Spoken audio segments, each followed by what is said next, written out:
Olá, hoje eu vou te contar sobre as 5 lesões mais assustadoras sofridas por grandes estrelas do futebol mundial. O primeiro é David Bust.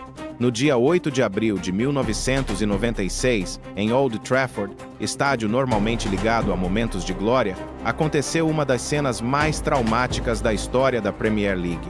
O protagonista foi David Bust, defensor do Coventry City, um jogador que não era grande estrela, mas entrou para a história da forma mais dolorosa possível. Aos 2 minutos da partida entre Manchester United e Coventry City, Bust invadiu a área para disputar uma bola em cobrança de escanteio. Parecia um lance comum. Contato físico, empurra, jogadores subindo para cabecear. Mas em segundos, tudo saiu do controle. Bust se chocou fortemente com 2 atletas do United, Dennis Irwin e Brian McClair. Na queda, sua perna direita sofreu uma fratura gravíssima na tíbia e na fíbula, criando uma das imagens mais chocantes já vistas na televisão britânica. O estádio inteiro ficou em silêncio. O árbitro precisou autorizar a entrada da ambulância em campo, algo raríssimo naquela época. Muitos jogadores viraram o rosto sem coragem de olhar. Peter Schmeichel, goleiro do Manchester United, chorou em campo ao perceber a gravidade da cena. Havia tanto sangue no gramado que parte da área precisou ser trocada depois do jogo. Bust foi levado imediatamente ao hospital e passou por várias cirurgias de emergência. Os médicos não lutavam apenas contra os ossos quebrados, mas também contra o risco de infecção e até amputação. Durante semanas, a grande pergunta não era quando ele voltaria a jogar, e sim se conseguiria voltar a andar normalmente. No fim, ele conseguiu salvar a perna. Mas sua carreira profissional terminou para sempre aos 29 anos, justamente quando ainda sonhava alcançar o auge. O segundo é Marco van Basten. Na história do futebol, poucas tragédias causaram tanta tristeza quanto a de Marco van Basten. Ele não era apenas um centroavante extraordinário, mas também um símbolo da beleza pura dentro de campo. Porém, seus tornozelos destruídos tiraram do futebol mundial um gênio antes mesmo dos 30 anos. Van Basten explodiu vestindo a camisa do Ajax e depois alcançou o auge no AC Milan no fim dos anos 80. Ele tinha tudo que define um atacante perfeito: inteligência para se posicionar, finalização precisa com os 2 pés, excelente jogo aéreo e uma frieza impressionante diante do gol. Suas 3 Ballon d'Or confirmaram seu status de melhor jogador do mundo em uma época muito mais dura e com pouca proteção aos atacantes.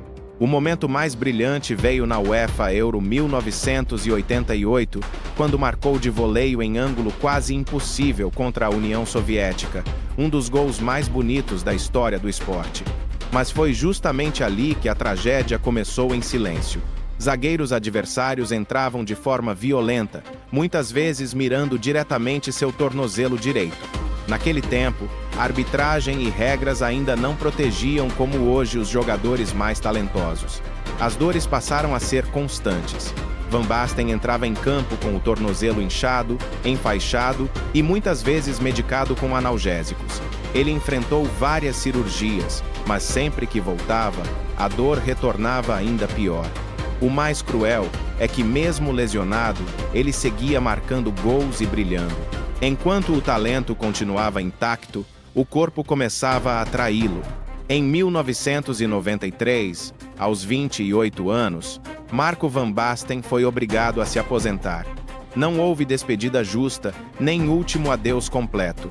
Um jogador no topo do mundo desapareceu dos gramados porque já não conseguia correr e mal suportava os primeiros passos.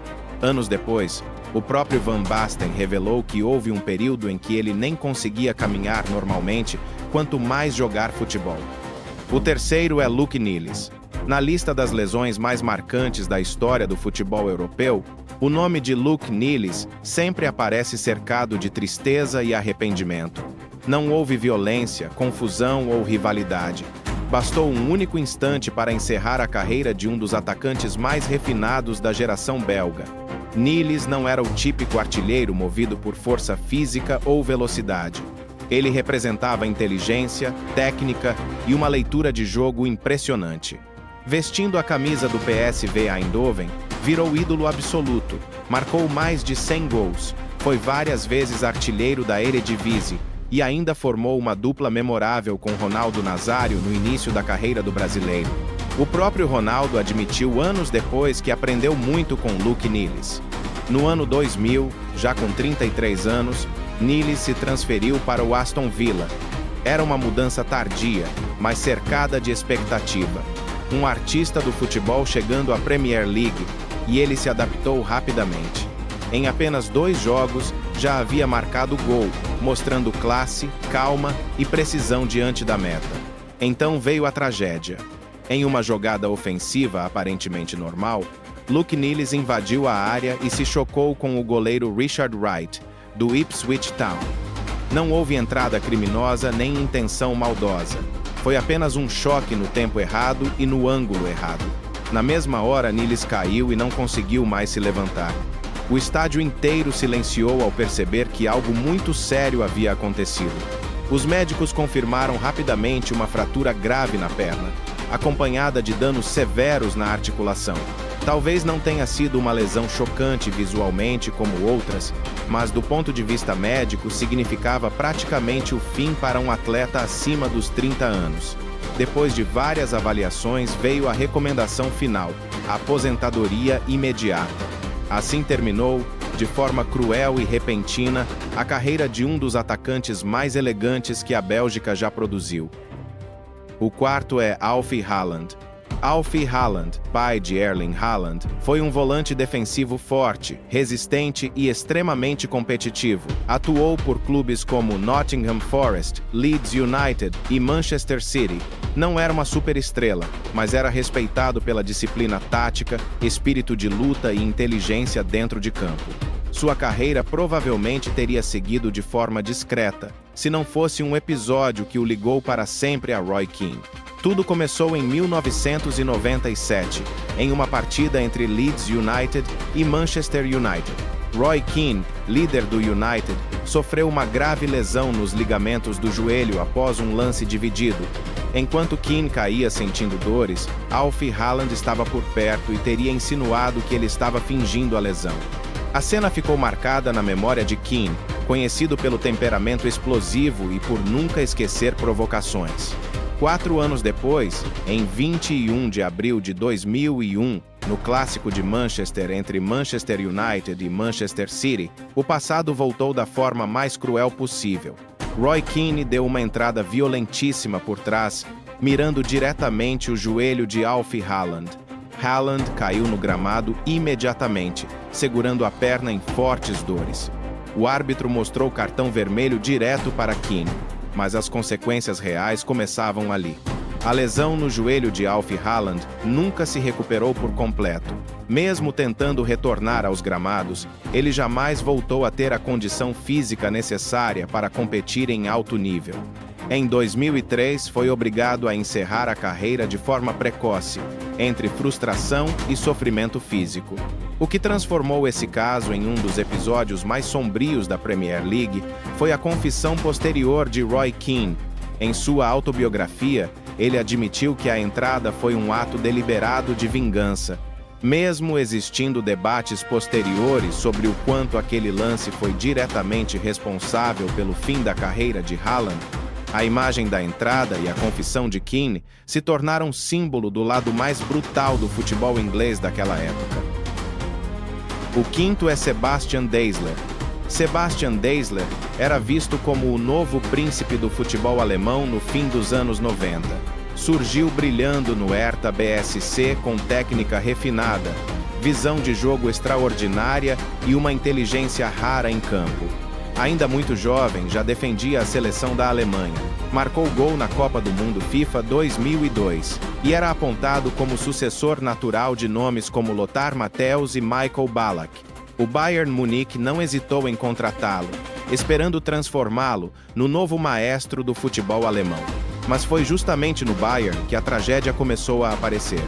Lesões constantes no joelho impediram Daisler de ter sequência.